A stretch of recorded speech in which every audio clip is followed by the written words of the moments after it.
My name is Rafael, you're watching Rock and Roll Garage, and today I'm going to show you which are Steve Hackett's 5 favorite albums of all time.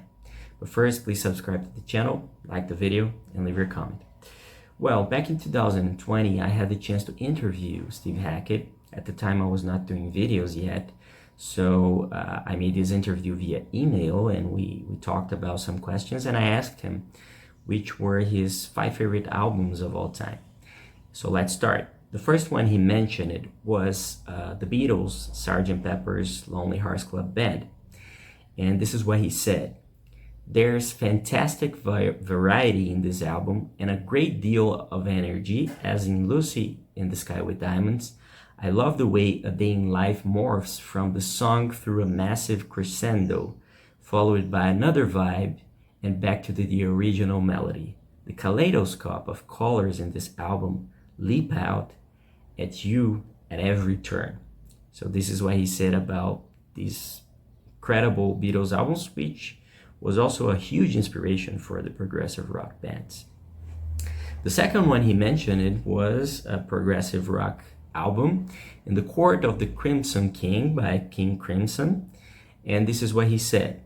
This album is innovative with a great variety, amazing stops and starts in 21st century schizoid man, beautiful poignancy in the extraordinary apocalyptic song Epitaph, delicate whimsy in I Talk to the Wind, and extraordinary power in the Court of Crimson King.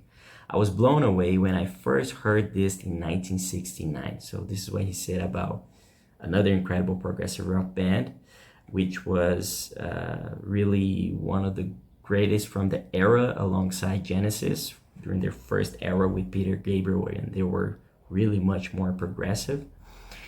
The third one he mentioned was Ehira by Joni Mitchell, and this is what he said.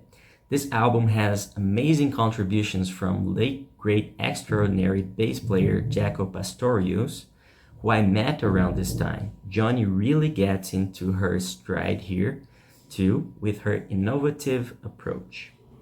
This is what he said about Joni Mitchell's album. The fourth one he mentioned was Bob Dylan's incredible album Highway 61 Revisited, from one of the greatest musicians of all time for sure. And this is what he said. There's great power to Dylan's lyrics on this album. I particularly like Desolation Row with the imagery it conjures. Al Cooper on keyboards and Mike Bloomfield on guitar add to the potency of this album. So this is what Steve Hackett said about Dylan's Highway 61 Revisited. And the fifth one he listed was Many a Mile by Buffy Sainte-Marie.